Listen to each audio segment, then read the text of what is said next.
Now next one आपका tax planning, ठीक है। नाउ दिस इज समथिंग जहां पे हमें व्हाट आई फील कि अभी तक उन्होंने आपका जो नया टैक्स स्ट्रक्चर है उसको टच नहीं किया है, ठीक है। There was no question in our previous 3 papers itself, ठीक है।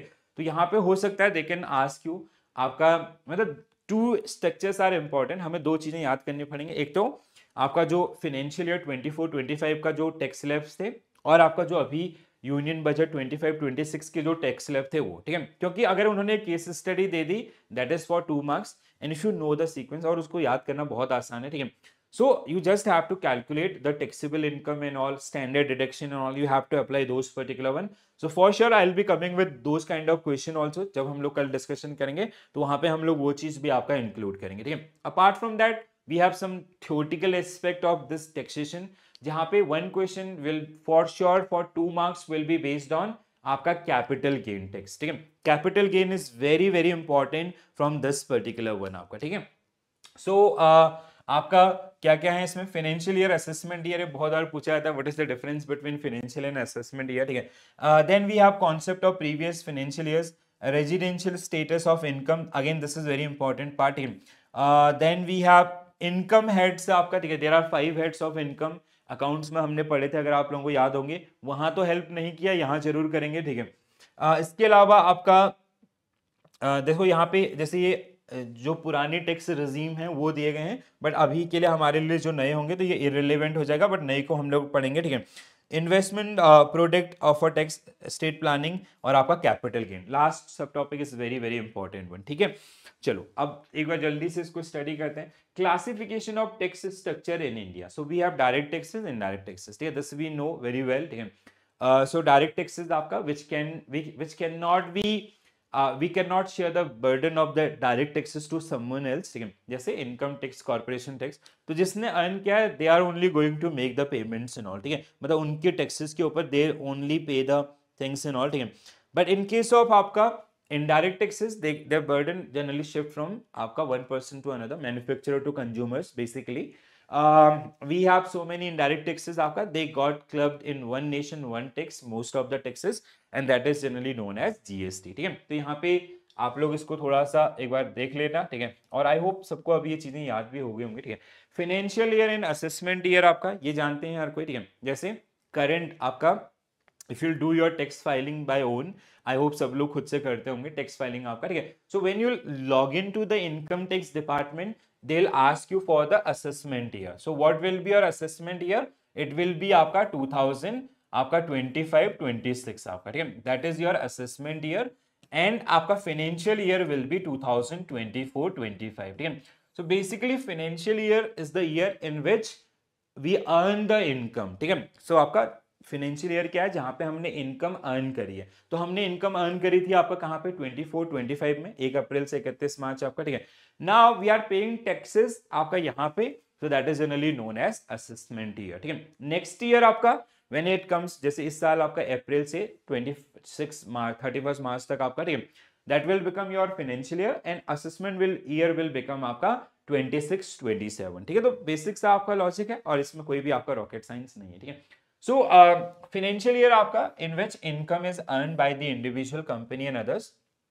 This assessment year आपका the year in which income is earned during the financial year and it is assessed and taxes are paid आपका during the assessment year, ठीक है। तो उसका अगले साल, जैसे अभी अगर हम टैक्स फाइलिंग करते हैं आज के डेट में, तो हम टैक्स फाइल करेंगे पिछले साल का, that is your financial year, and assessment year is आपका जो करंट है, ठीक है। तो यहाँ पे ये डिफरेंसेस आपका दिया गया है बुक के अंदर, तो दैट मींस दिस सब topic can be asked for 1 marks, max to max 1 marks, और it can be for half marks also. Financial year is the time period where income is earn. Financial year is when salaried professionals, business and senior citizen earn their money, ठीक है। taxation and evaluation are carried out in the assessment year for the income that has been earned in the financial year. Income is always earned in the period known as financial year. It cannot be taxed prior to the being earned, ठीक है। तो जैसे आप 25-26 का हम tax नहीं ले सकते इनकम टैक्स डिपार्टमेंट, ठीक है।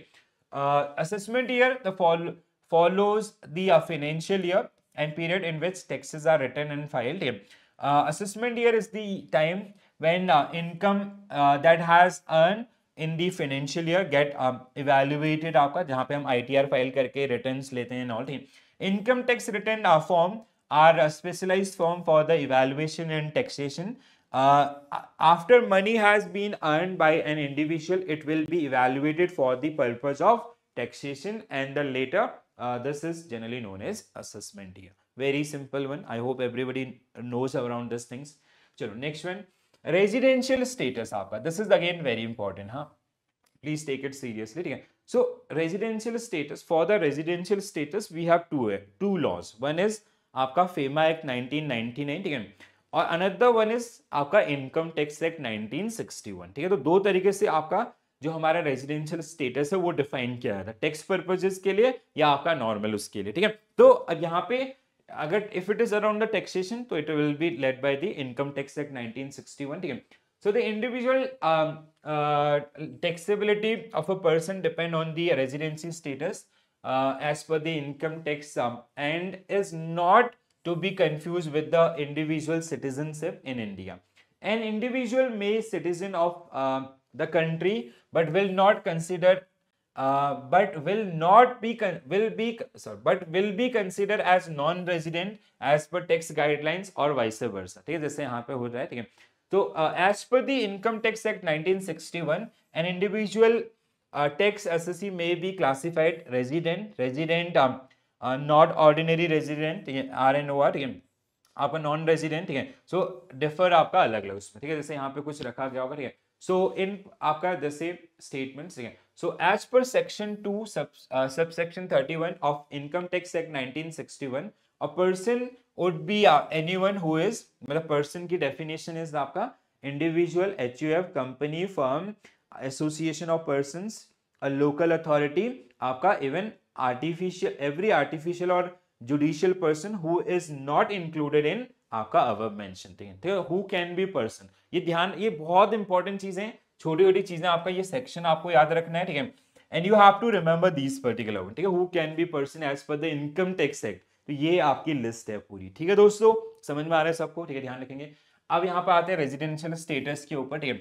So to qualify a resident of India under the income tax act 1961, an individual must meet any one of the following condition. तो अगला क्वेश्चन आपका यहाँ पे होगा, ठीक है, रेजिडेंशियल स्टेटस के अराउंड, ठीक है. Stay in India for 182 days और मोर ड्यूरिंग दी आपका relevant financial year. Let's say if you are doing tax filing for 24-25, तो 24-25 के अंदर 182 डेज वो इंडिया में रहा है या उससे ज्यादा रहा है, so he will be considered as a resident of India, ठीक है. अगर इफ ही लेट्स से आपका 150 डेज वो इंडिया में था, उसके अलावा बाहर था, तो आपका वो रेजिडेंट नहीं कहलाएगा अगर वो दूसरी कंडीशन को फुलफिल नहीं करता. इट इज और, मतलब इन दोनों में से दिस और दिस, ठीक है, मतलब this is I will mention here और, ठीक है. You have to satisfy either this और ईदर दिस. अगर इन दोनों में से कोई भी आपका सेटिस्फाई होता है और अगर नहीं होता है तो NRI आपका नॉन रेजिडेंट, और अगर होता है तो रेजिडेंट, ठीक है. So stay in India for 365 days और more in preceding 4 years and 60 days और more in the current financial year, ठीक है. प्रीसीडिंग 4 years मींस आपका let's say we are doing tax filing for financial year 2000 आपका 2024-25, ठीक है. So the preceding year 4 आपका यहाँ पे मींस आपका 23-24, ठीक है. फर्स्ट आपका 22-23, ठीक है. देन वी हैव आपका 21-22 and we have 20-21. These are the preceding 4 years in this particular and 60 days और more in the current financial year आपका 24-25, ठीक है. सो ईदर दिस, अगर इसमें नहीं पड़ता है देन इट इज आपका कैटेगराइज एज नॉन रेजिडेंट, ठीक है दोस्तों, याद रखेंगे. Amendment effective from financial year 2021 आपका, जहां पे ये अमेंडमेंट्स आया था, ठीक है. टोटल इनकम आपका as per the recent amendment, Indian citizen who is not liable to pay taxes in any other country will be considered as resident of India itself, ठीक है. तो यहाँ पे एक प्रोविजन ये भी है, टोटल इनकम आपका exceeding 15 lakh rupees, this is the one very important one, ठीक है. There is no tax liability in the other country or territory due to the individual domicile, residence or any similar criteria. The new provision is aimed at taxing Indian citizens who may be considered non-resident for tax purposes in other countries but have significant income in India as well. ठीक है, so these are the provision. Very very important one guys, please इनको ध्यान रखिएगा, पढ़ेगा समझ में आएगा. ठीक है. 10 नंबर आपका for company tax identification and collection numbers. ठीक है. And for individual we have PAN numbers. ठीक है, इनके डिजिट लिखे है ना. PAN number is for 10 digit. हाँ बिल्कुल सही. 10 is how many digit, again 10. हाँ 10 डिजिट. ठीक है, बोथ आर आपका, ये पूछा है ना कितने डिजिट के नंबर्स आपके होते हैं ऑल. ठीक है, सो दैट इज आपका sometime they ask in the examination, so you have to be very careful around these one, आप लोग जानते भी हैं. नेक्स्ट पॉइंट इज आपका इनकम हेड. ठीक है, so we have 5 income head. Income from salary, then we have income from business profession, आपका rental income, house property, then we have आपका capital gain, and the final one is your आपका income from other sources. very very important. ठीक है, ये पूछे नहीं गए but यहाँ पे चांसेस हैं तो ध्यान रखेंगे. ठीक है, तो आपका ये सीक्वेंस भी याद रखिएगा.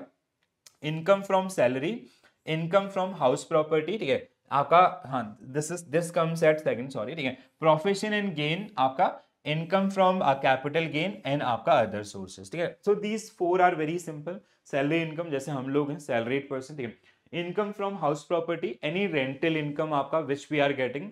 आपका business and profession, like let's से there are some doctors, lawyers and all, they are charging some, so that income comes under this one. Income from capital gain आपका, it can be short term and long term.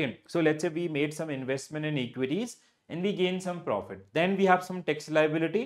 That tax liability will come, or that whatever income we generated, that income will come under this particular one and taxable according to this particular one itself. Okay, income from other sources, like let's say dividend received, or आपका let's say interest on saving deposit, we got a lottery of 5 crores, so everything that generally comes under this one. ठीक है, तो ये थोड़ा सा ध्यान रखेंगे सब लोग गाइस, इंपॉर्टेंट है sequences, all the 5 heads and all. ठीक है, and that I have intentionally excluded that. I just missed that one. I thought I will include in the evening. I just missed this one, but for sure when we'll do the practice things now, I'll include the text structure, the old one as well as the new one. ठीक है, because if they give you financial year, let's say there can be a question आपका. ठीक है, question ऐसा भी हो सकता है कि they can give you some information about a person, and these income are based on the आपका financial year, for the financial year 24-25, and then they can ask you कि calculate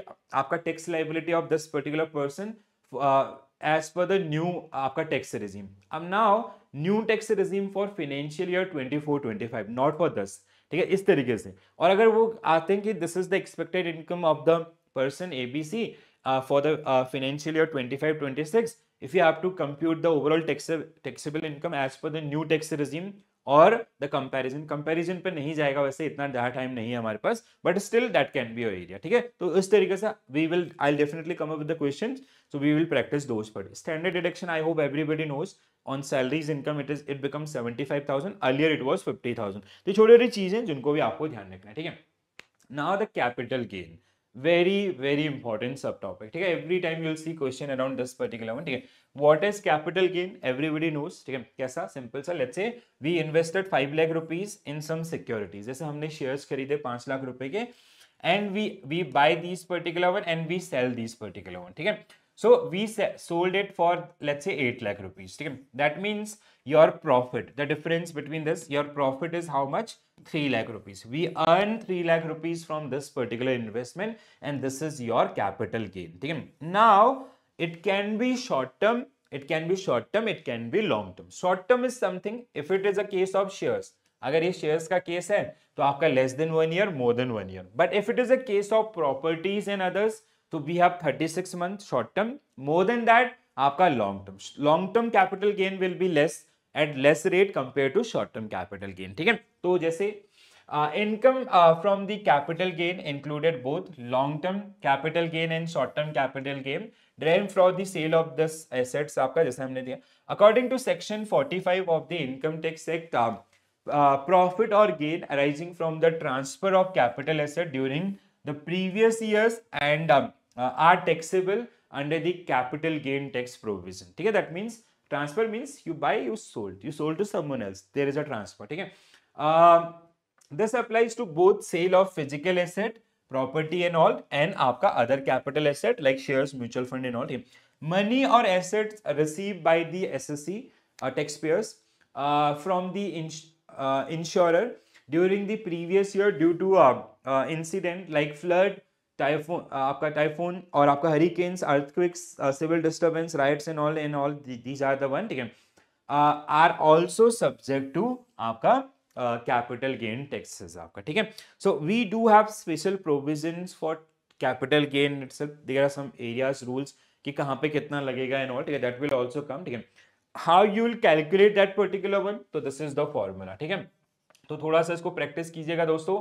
this is your homework, ठीक है. So please do practice this particular one, ठीक है. इसको थोड़ा सा याद रखिएगा, और because one question we guys are going to face on this particular one, ठीक है. तो यहाँ पे ये होगा कैसे इंडेक्सेशन या विदाउट इंडेक्सेशन के अराउंड हम इसको करते हैं. Will definitely do one session around. What I am planning की या तो एक डेडिकेटेड आपका अलग से सेशन करें फॉर द न्यूमेरिकल्स और केस स्टडीज, और एल्स मतलब कल वाले सेशन में तो for sure we are going to do this, ठीक है.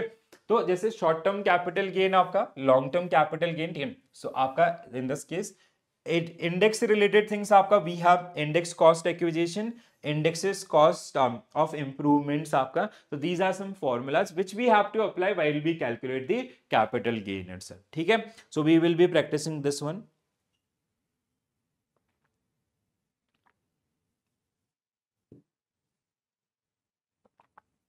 दिशा ma'am it will go around आपका 35 मिनट मोर आपका, ठीक है, ज़्यादा नहीं जाएगा, ठीक है. 35 मिनट आपका, ज़्यादा टेंशन नहीं है. सो करेक्ट है. सो सेक्शन 80C ये सबको पता है. So we will be practicing these areas आपका कैपिटल गेन और जो स्ट्रक्चर्स या अदर्स हैं, ठीक है. You do not have to worry about, but what I want कि आप जब उस सेशन में आओ आपका कल का, जैसा हम ये सेशन करने का ओनली मोटिव इज कि एक थोड़ा सा आइडिया हो आपके पास, ठीक है. If you have a basic background ना, if you come to that statement based और आपका application based question and all, you will be able to solve those particular areas, ठीक है. तो इस तरीके का एक, इसीलिए आपका ये थोड़ा सा एडिशनल मेहनत हम लोग कर रहे हैं, ठीक है. तो इस तरीके से लेके चलेंगे, अंडरस्टैंडिंग बिल्ड करना आसान होगा, चीजें याद जल्दी होंगी, ठीक है. सो 80C आपका section 80C deduction under this particular one, and we all know this particular one. अगर किसी को नहीं पता है जस्ट हैव अ लुक, आपको समझ में आ जाएगा, ठीक है. क्योंकि पूछा जाता है बहुत बार कौन से इन्वेस्टमेंट इसमें आते हैं नहीं आते, ठीक है. There are some scheme also, Sukanya Samriddhi Yojana which is part of your curriculum, ठीक है. स्कीम्स आपका बहुत पूछ रहा है इस बार आपका, ठीक है. तो please be careful around these things also, ठीक है. So these are very basic things. If you'll have a basic readings and all, you will be able to this one, ठीक है. So government back saving scheme designed to benefit girl child, it available for girl age between younger आपका 10 और younger, ठीक है. Parent or guardian can open up to 2 accounts. हाँ, ये this was get asked early last year. हाँ, कितने account open हो सकते हैं आपका सुकन्या समृद्धि योजना के अंदर. This was exact question if you go for the one ना. So they asked this particular point, ठीक है. फीचर्स आपका the principal amount invested in the scheme qualify for the tax deduction, ठीक है. Interest earn on the deposit amount is tax free, and the account mature after 21 years from the date of opening or upon the marriage of the girl child, ठीक है, whichever come first आपका, ठीक है. So Sukanya Samriddhi Yojana encourage savings for the education marriage expenses of the girl child, providing a tax efficient long term investment options to the parents आपका, ठीक है. देखो बहुत अच्छे से पूरा जो आपको required है, ठीक है, whatever you required from this particular one for the taxation purposes, so you have on your screen, ठीक है दोस्तों. चलो, वी हैव प्रधानमंत्री वया वंदना योजना ऑल्सो, ठीक है. A pension scheme for the senior citizen आपका अबव 60, ठीक है, एज 60 और अबव, ठीक है. So under this scheme the pensioner are assured a guarantees interest of 8.3% per annum. ये थोड़ा सा क्रॉस चेक कर लेना इफ लाइक अगर कुछ इसमें चेंजेस हुए होंगे, ठीक है. सो की फीचर आपका scheme has lock in period of 10 years. The principal amount invested qualifies for the tax deduction. Interest earned is tax free, making it an attractive option for the senior citizen looking for a steady income stream during the retirement things and all. Correct है. चलो, employee contribution under 80CCD, ठीक है. So this is about the contribution, maximum deductions and all.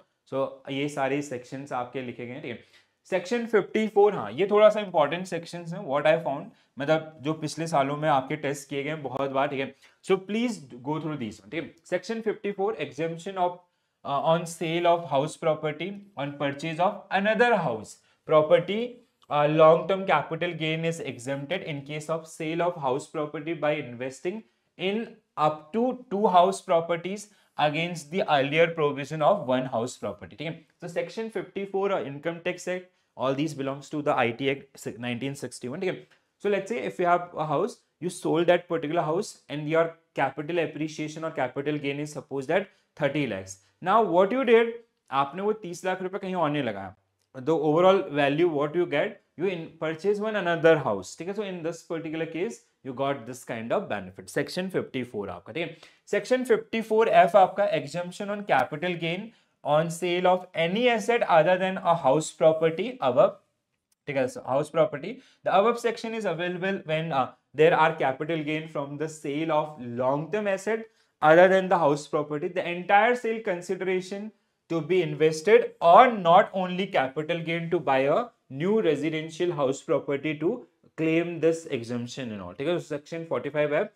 EC आप 54 है EC. ठीक है, exemption of sale of house property on reinvesting in specific bond.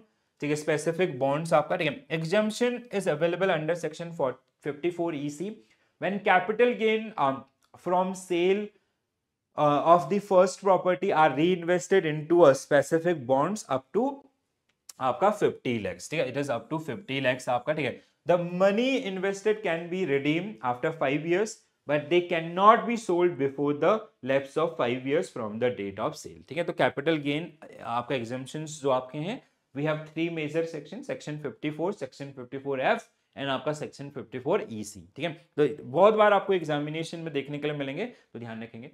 Taxation of gift received without consideration. ठीक है, so basically what is the limit? It is 50,000. ठीक है, let's say somebody gifted you. ठीक है, जैसे आपको किसी ने गिफ्ट दिया, if it is आपका your if it is in blood relation, means आपका family and all, it is not a subject matter of taxes. But let's say if your company gifted you something, let's say आपके bank ने आपको एक car gift कर दिया आपका. ठीक है, they gifted one car to a person, ठीक है, or an employee. ठीक है, so now it is a subject matter of taxes because it increase आपका, it is beyond the limit of 50,000. And if your gift is 50,000 or 51,000 itself, ठीक है, if it is 49,999, there is no taxes.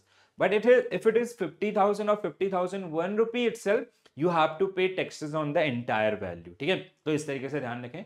If an individual receive any sum of money without consideration, monetary gift in the form of cash, check or this, the sum of money is received without any consideration. The aggregate value of the money received during the financial year is 50,000.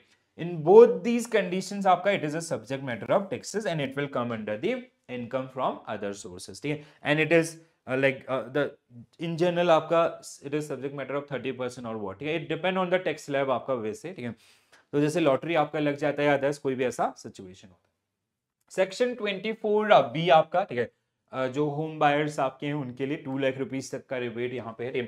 Income tax at an individual can claim deduction up to 2 lakh rupees per year on interest paid on the home loans of self occupied property. Self occupied means जहाँ पे वो खुद रह रहे हैं, वो rent पे नहीं लगाएगा. ठीक है, this deduction is applicable for both new और existing loans. If a property let out, deduction is not limited to 2 lakh and can be claimed without the ceiling subject to a certain conditions also. ठीक है, let out means आपका rent वाला case and all. ठीक है, चलो याद रखेंगे.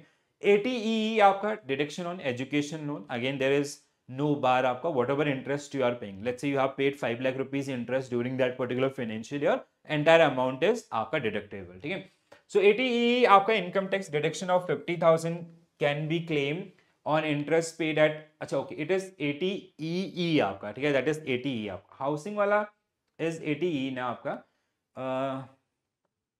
ATEE. हाँ, can be claimed, a deduction of 50,000 can be claimed on interest paid on home loans.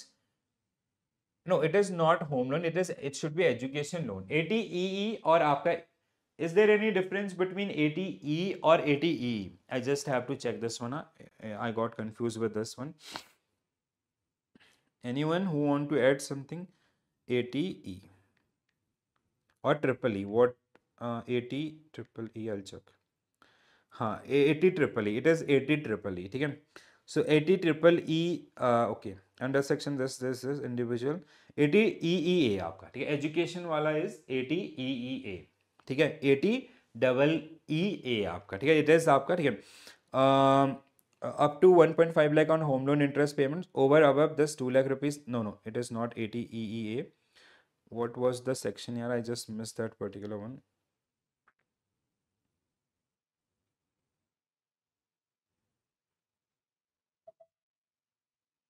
Anyone who remember? 80 triple E for house loan, हाँ. But for that education wala, what was section for education?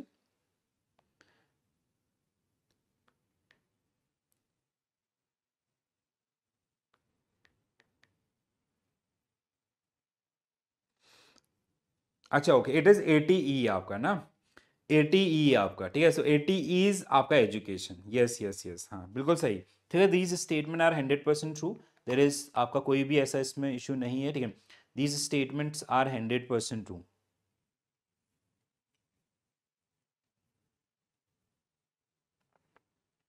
ठीक है दोस्तों,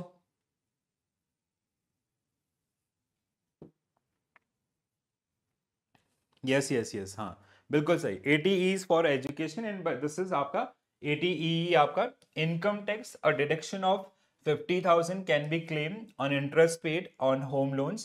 The deduction is available exclusively to first time home buyers, ठीक है, it is something related to आपका first time home buyers in addition to that previous one, ठीक है, मतलब 24B आपका ये तो एप्लीकेबल होगा सबके ऊपर, but this is for the first time home buyers आपका, ठीक है, हाँ यहाँ पे मेंशन भी है इन एडिशन टू द आपका सेक्शन 24 10 आपका section 80E apply to loan sanction by financial institution for the purchase of residential property आपका, ठीक है, तो प्लीज ध्यान रखिएगा इनको आपका, ठीक है, section 54F tax exemption on sale of long term assets आपका, ठीक है, this we have discuss earlier also, ठीक है, दिस गॉट रिपीटेड, ठीक है, तो अभी हमने डिस्कस किया था इसको, EC आपका this we have discuss, sorry, हाँ ये दोबारा से आ गया, हाँ, सेक्शन 179 ऑफ IRS, ठीक है, tax code, deduction for equipment purchase आपका, ठीक है, so section 179 of IRS tax code allow the business to deduct the full cost of qualifying equipment purchase during the taxpayers rather than the depreciation it over several years. This provision can be effective strategy to reduce the taxable income and lower the overall tax liability in the year. आपका equation not, it is something आपका like let's say we purchase a equipment worth rupees 5 lakh rupees, तो in a year under this IRS tax code आपका section 179 we can show it as a expense for the full years, तो इससे को we can reduce the overall tax liability in this one, ठीक है, एक 80E की भी condition आपका 50 लाख हाउस की और 35 लाख आपका ज्यादा ना हो, ओके ओके, हाँ Durga ma'am mention around this particular one, thank you so much ma'am, हाँ ऐसे कोई भी अगर इफ समथिंग आई मिस ना, please even those who are watching in recorded also, तो they can also mention this one, ठीक है, power of attorney this we have discuss in PPP also, a special power of attorney we have general और special, special आपका specific purposes and आपका general power of attorney which is generally for the all kind of activities and all, which generally give right for the all kind of activities, ठीक है, चलो, so now we are going to enter in our next unit, जहाँ पे again बहुत सारी आपकी sections हैं, ठीक है, and different sections and you have to remember their limits and all, ठीक है, तो यहाँ पे भी बहुत सारी practice की requirements आप सबको पड़ेगी, चलो तो start करते हैं with very first question. Statement about taxation in India are true, ठीक है, statement about taxation in India are true and it is a 1 marks question. Who will tell guys, जल्दी से बताओ, थोड़ा सा स्पीड बढ़ाओ अपनी भी, ठीक है, आसान क्वेश्चन है, बहुत बेसिक क्वेश्चन है, ये तो सबसे बन जाने चाहिए, ठीक है, एटलीस्ट जिन्होंने कल का सेशन लगाया है तो वो लोग तो इन क्वेश्चंस का आंसर कर ही पाए, ठीक है, तो क्या होगा आंसर आपका, what will be a right answer? So direct taxes can be shifted from one person to another. Corporate tax is a type of direct tax. Then आपका GST replace all form of indirect taxes such as service tax, VAT from July 1st 17. Indirect taxes is imposed directly on the income earned by an individual. The central and state government in India plays significant role in determining taxes itself, ठीक है, तो क्या होगा correct answer आपका, what will be your right answer, बहुत clear cut answer है यार, बहुत आसान क्वेश्चन है, ठीक है, ये सबसे बन जाना चाहिए वैसे। बी आपका Neeraj sir is saying option B, very good, awesome, ठीक है। डायरेक्ट टैक्सेस कांट शिफ्ट, ठीक है, we can not shift direct taxes, आपके बिहाफ पे नो वन कैन पे आपका इनकम टैक्स, ठीक है। कॉर्पोरेट टैक्स आपका डायरेक्ट टैक्स है, बिल्कुल सही है, ठीक है, this is right, this is wrong. GST replace all form of आपका इनडायरेक्ट टैक्सेस, ठीक है, indirect taxes impose directly on the income, no, आपका कंजम्पशन बेस पे होते हैं, ठीक है। आपका central and state government they generally आपका their feedbacks and all based on that particular one we impose the taxes. तो 235 मींस आपका option B should be right answer for this particular question, ठीक है, बहुत बढ़िया, ऑसम। चलो next one, financial year and assessment year, again आपका half marks या 1 marks का क्वेश्चन है, ठीक है, तो दिस इज आपका for half marks and 1 marks. So what will be your correct answer, बताइए। 100% राइट आंसर चाहिए इसके लिए भी, बहुत आसान क्वेश्चन है guys, very very very simple question, financial year and assessment year, ठीक है। So two things, one is the year in which income is earned, another one is the year in which taxes are assessed, और आपका ITR file करना and everything that is generally done आपका, ठीक है। तो क्या होगा करेक्ट आंसर आपका, क्या होगा करेक्ट आंसर इसके लिए, financial year is the year in which income is earn, assessment year is the year in as financial year of for taxation purpose, ठीक है। Income earned in the financial year is assessed in tax in immediately following assessment year, and you have to find out the correct statement, ठीक है, ठीक है। तो ये दो सही हैं, या assessment year is the same year as financial year, no, आपका असेसमेंट ईयर क्या होता है आपका, दैट इज आपका फॉलोइंग ईयर, लेट्स से आपका financial year is, suppose that financial year 2024-25 जिसका हम टैक्स फाइल कर रहे हैं अभी, ठीक है, एंड असेसमेंट ईयर इज आपका, असेसमेंट ईयर विल बी 2025-26 आपका, ठीक है, जब आप ITR पे लॉग इन करोगे, दिस इज 100% ट्रू, तो this is wrong, 1 and 3 means option A should be right answer for this particular one. Very good guys, awesome. चलो आगे बढ़ते हैं, identify which of the following statement are correct regarding the concept of previous year and assessment year under the Income Tax Act 1961. Similar set of question, थोड़ा सा change है आपका, बताओ।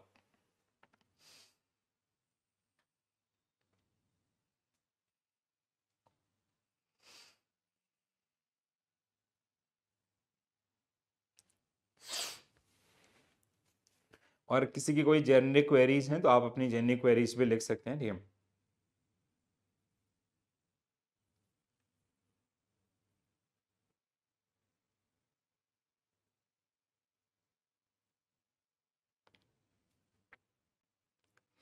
ठीक है, so previous year always start from 1st April and and on 31st मार्च, यहाँ तक सही है, ठीक है। Even for a newly startup firm, ठीक है, ध्यान से सुनिएगा, income earn in previous year is taxed in the immediately following assessment year, a newly startup business, the previous year began from the date of the startup and 31st March same years, ठीक है।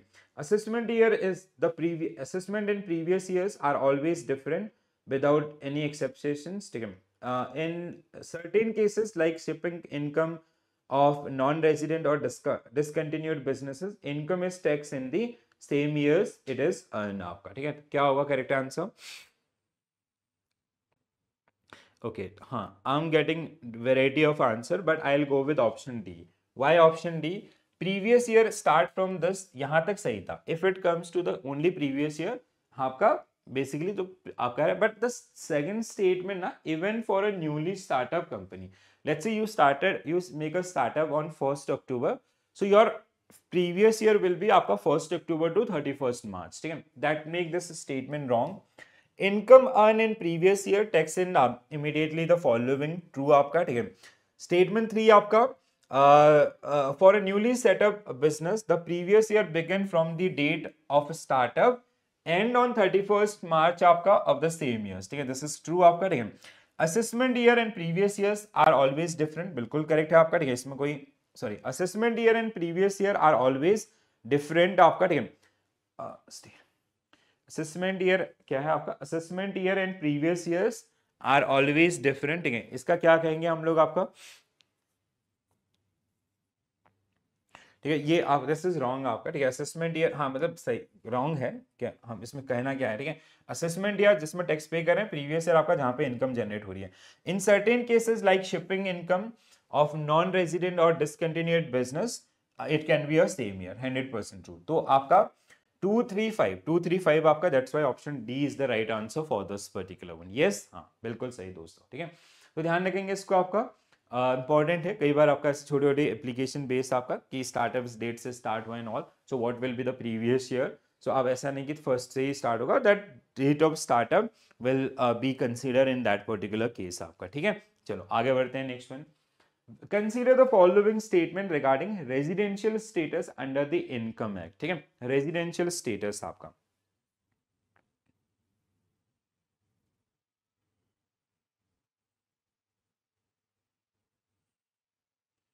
What was the statement?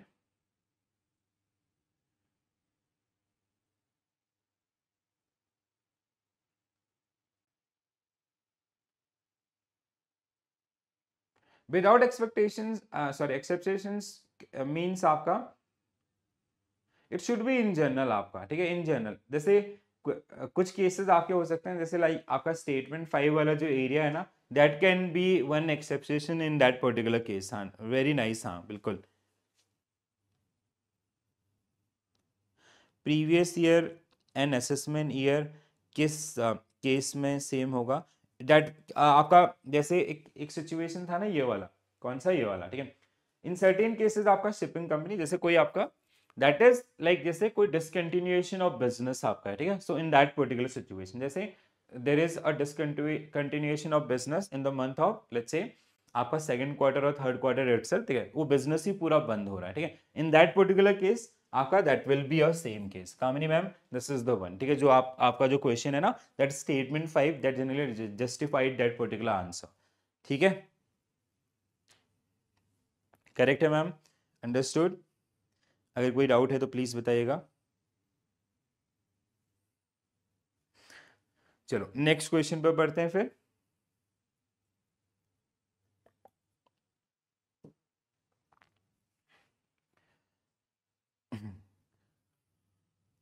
Next question, चलो। सो residential status आपका, कल हमने इसके around discussion भी किया था, residential status under income tax act 1961, ठीक है। तो डेज वाला जो पोर्शन थे, दैट इज इंपॉर्टेंट एंड बहुत बार ये पूछा जाता है, ठीक है। किसी ने आंसर किया अभी तक? So an individual can be a citizen of India and still be considered as non-resident for income tax purpose. ये हमने कल डिस्कस किया था. Yes, it can be. ठीक है. आपका a person who stays in India for 150 days in the financial year and 370 days in preceding 4 years will always treated as आपका resident, ठीक है। स्टेटमेंट 2 के बारे में क्या कहते हो आप? It is wrong. कितना था आपका ये? नॉट 150 डेज, इट इज आपका 180 डेज, ठीक है, 180 डेज। तो दूसरा स्टेटमेंट इज रॉन्ग। इन आपका in India citizen with 15 lakh income and if they are not paying taxes in other countries, किसी जैसे somebody is earning 15 lakh in India and they are not a tax resident of other countries, so they'll be also consider this one 100% true, ठीक है। Resident, not on ordinary resident, is taxed under sorry only on income earned in India, not on global income आपका, ठीक है। So statement 4 आपका RNOR is taxed only on Indian income earned in India and not on global basis आपका, ठीक है। So this is also correct, ठीक है। Resident is taxed on both Indian and foreign income if you qualify as citizen of India, ठीक है। No, it is आपका only one, ठीक है। नॉन रेजिडेंट आपका they are not subject matter of taxes in all, this is wrong. तो 1, 3, 4 should be right answer, तो means A option A should be right answer for this one. Non resident are tax only on income earn in India, ठीक है, सिर्फ और आपका सिर्फ in case आपका that is the one. ए है ना, ये हाँ बिल्कुल सही। चलो आगे बढ़ते हैं, next one. Important terms under the income tax act 1961, ठीक है। अब ये थोड़ा सा आपको हेल्प कर लेगा, जहां पे हमने 10 नंबर, पेन नंबर या अदर्स जो भी सारी चीजें आपका डिस्कस करी थी उनके अराउंड एक बार जल्दी ये बन जाएगा सबसे आसानी से।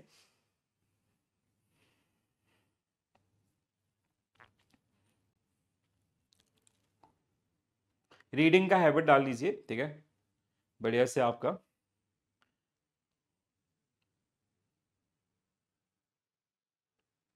हाँ Rishi sir, very good, your answer is bit late but so important terms under the income tax act, yeah. The term SSC include a person who is liable to pay taxes or against whom income tax proceeding have been initiated, ठीक है. SSC जैसे हम लोग होते हैं ना, हम जब इनकम टैक्स फाइल कर रहे होते हैं तो income tax department they generally treat us as a SSC, ठीक है. A person under section 2 subsection 31 include individual HUF companies and firm only. नहीं, वहां पे हमने कल एक पूरा लिस्ट आपका जो ट्रस्ट एंड अदर्स, ऐसे बहुत सारे नाम आपका जो इसमें थे कल हमने डिस्कस भी किए थे सारे, ठीक है. तो this is wrong. PAN is a 10 digit alphanumeric mandatory for all SSC for income tax. Yes, in case of 10 companies आपका required for those deducting 10 आपका TDS के थ्रू, ठीक है. TDS ensure that tax is collected at the source of income by the deductor and deposited to the government. आपका true, ठीक है. So 1345 means आपका option C should be right answer for this particular. Very good guys, awesome, ठीक है. कल हमने सारे statements आपका गो थ्रू किए थे. Consider the following statement related to head of income, ठीक है. सो इनकम हेड्स हमने पढ़े थे पांच आपका, ठीक है. सो इनकम टैक्स एक्ट आपका, so there are 5 income head and we have 5 statements. तो सारे हेड आपके एक्सप्लेन किए गए हैं, all 5 head of income. So you have to find out the correct statements आपका, ठीक है, which income head is correctly defined in this particular situation. बताओ. So क्या क्या था आपका? इनकम फ्रॉम सैलरी, आप second one is income from आपका हाउस रेंट, ठीक है. थर्ड वन आपका profession, business profession. Then we have capital gain and the final one is income from other sources, ठीक है. So based on this they have defined in this particular, यहाँ पे आपको बताना है. Salary paid in advance by the employer is included in the computation of total income under the head of income from salary आपका, ठीक है.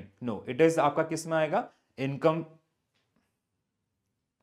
it is not included in आपका income from head आपका. Advance salary है ना, it should be part of the others आपका, ठीक है, not income. I'll not comment on this one, ठीक है. एक बार इसको क्रॉस चेक करना पड़ेगा, ठीक है. So rental income from the property owned but not occupied by the SSC is taxable under the income from house property आपका, ठीक है. सेकंड वन में there is no issue आपका, ठीक है. सेकंड वन में there is no issue, ठीक है. This is 100% true. Salary of a partner paid by the firm is treated, नहीं, दैट इज आपका बिजनेस प्रोफेशन वाला एरिया रहेगा. This is wrong. It is a partnership firm, ठीक है. And even that gain and all that generally comes under this one, ठीक है. Capital gain arising from the transfer of assets are taxed under section 45 of the income tax act आपका, ठीक है. सो 4.1 हमने कल section 45 के सारे एरियाज को एक्सप्लोर भी किया था. विनिंग फ्रॉम लॉटरीज आपका इनकम फ्रॉम अदर्स आपका, ठीक है. No, it is not profession in all, it is आपका इनकम फ्रॉम अदर. तो ओनली आपका 2 and 4 इज देयर ऑप्शन. हाँ, option A should be right answer.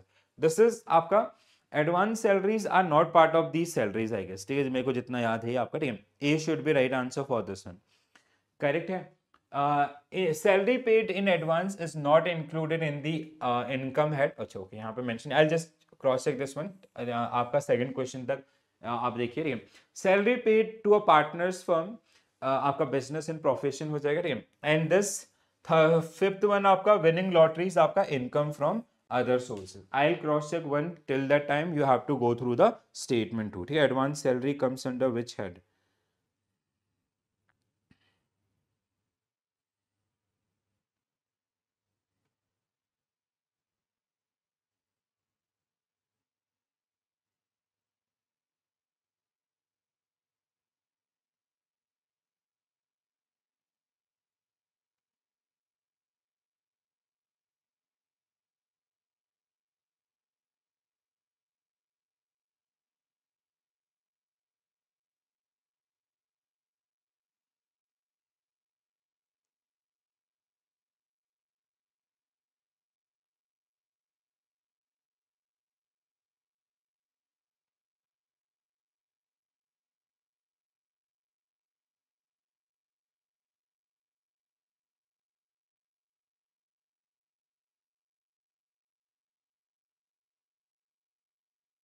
For this one we have a different section itself, ठीक है. आपका form 10E, it is आपका form 10E आपका, ठीक है।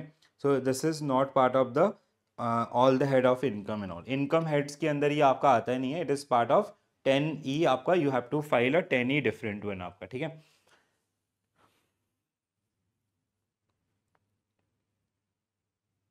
अरे टीना मैम, आपके लिए ना एक सेशन किया गया है पहले, ठीक है, दिशा मैम ने किए हैं पिछली बार आपका, ठीक है।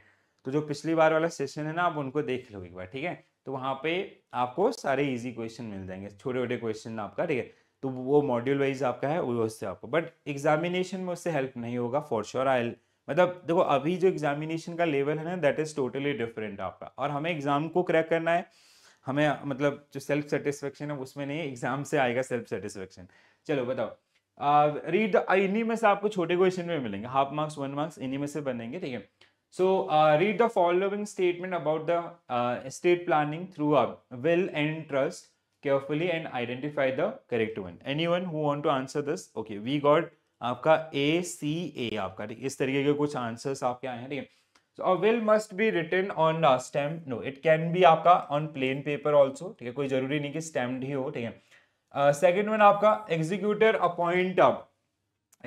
appoint under a will is responsible for ensuring the testator's wishes are fulfil, ठीक है। जो पर्सन होता है ना, जो विल आपका कैरी करता है बाद में, जो भी फैमिली मेंबर्स उनको सुनाता है, true. Next one, income of discretionary trust created by will is always taxed at the maximum marginal rate under the income tax act. No, it is आपका doubtful, ठीक है। creating a HUF through a will help in availing separate exemptions limit under this particular one, ठीक है, this can be done, ठीक है। The executor of a will continue to be assessed for the income tax on the estate until the full distribution is true, ठीक है। So statement 3 आपका, anyone who want to comment on this particular statement 3?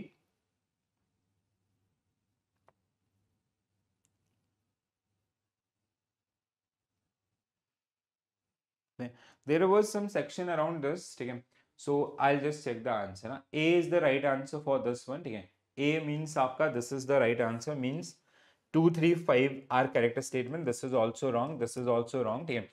We'll go through this statement. Statement 3 fall under the income of discretionary trust created by a will is not always taxed at a maximum marginal rate. Exemption exists under the condition under section आपका 164 आपका, ठीक है, जहां पे we have some sort of आपका relaxation and all, ठीक है। हाँ बिल्कुल Neeraj sir, it is wrong, thank you. चलो, अबाउट कैपिटल गेन टैक्स आपका, capital gain is again very important sub topic, ठीक है। For sure you guys are going to face question around the capital gain, तो capital gain के around भी बहुत सारे question आपको मिलेंगे, ठीक है। आज मेरे को टाइम नहीं मिला to create those numerical and all, ठीक है, बट कल की क्लास में for sure I will include some areas कि किस तरीके से numericals, if they come up with the numericals, how they will ask those particular one, ठीक है। तो एक प्रैक्टिस कर लेंगे before going in the examination. So first आपका short term capital asset holding period is 36 month or less than for all type of asset without exceptions. No, this is आपका wrong है ना। it can be आपका जैसे in case of mortgage, आपको जो properties होते हैं वहां पे it can be applied आपका, ठीक है। जहाँ पे 36 months, जैसे कोई प्रॉपर्टी, हम इमूवेबल एसेट जो आपके हैं उनको 36 मंथ या अदर्स हैं, but in case of others आपका जैसे मूवेबल है 24 मंथ्स, या आपका शेयर्स या अदर्स हैं 12 months, so that is got apply, ठीक है। तो this statement is wrong. Index cost acquisition adjusts the cost of asset for inflation using cost inflation index आपका true, ठीक है। Inherited assets include the holding period of previous owners for determining the short term or the long term classification आपका, ठीक है। Third statement is also true, ठीक है। Under section 54 EC, capital gain exemption is available if the gain are reinvested in specified bond with in 6 month आपका, ये हमने कल discuss भी किया था। 54 EE आपका E और EC, ठीक है, this is 100% true. Long term capital gain from sale of equity shares held for more than 12 months होना चाहिए था यहाँ पे आपका, ठीक है, नॉट 24 मंथ्स, आपका 12 मंथ्स, ठीक है। So sorry wrong. तो आपका 234 मींस आपका option B should be right answer for this particular. Very good guys, ठीक है। So option B so it is आपका 12 months and it can be आपका deferred, short term holding 24 months और less, आपका certain financial asset it is आपका 12 months, ठीक है। जैसे जो इमूवेबल एसेट्स है आपका वहां पे 36 month, less than that and more than that. In case of movable आपका वहां पे इट कैन बी आपका 24 मंथ्स इन ऑल। और जो इन्वेस्टेबल आपकी सिक्योरिटीज है मोस्टली जैसे shares, mutual funds in all, where we generally consider 12 months आपका लेस देन दैट और आपका मोर देन दैट, ठीक है। Next one, which of the following statement about tax treatment of gift received by an individual are true or false, ठीक है। सो gift के around आपका जो हमने कल डिस्कशन भी किया था वो थोड़ा बहुत याद होगा, तो वहां से मे बी हम इसको सॉल्व कर पाएंगे, ठीक है।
ठीक है 10, yes.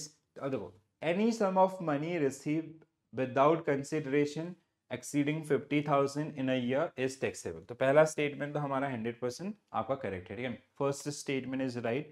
Now when it comes to this particular one, ठीक है, तो हमारा that means first statement true means अब आपकी ये दो ऑप्शन तो उड़ जाएंगे, ठीक है। क्या है आपका, any sum of money receive without any consideration exceeding 50,000 in a year is consider. ये तो हमने कल भी देखा था ना, ये वाला statement was part of our discussion itself, ठीक है।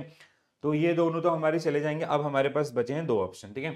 Now specific movable property received at full market value is consider as gift, ठीक है। दिस इज रॉन्ग, मतलब आपका इनकरेक्ट स्टेटमेंट है ये आपका, बट लेट्स अज्यूम कि हम इसके बारे में नहीं जानते। Immovable property acquire for less than its stamp duty value is treated as gift for tax purpose आपका, ठीक है। ये जो तीसरा स्टेटमेंट है दिस इज ऑल्सो आपका करेक्ट, ठीक है, ये करेक्ट माना जाता है।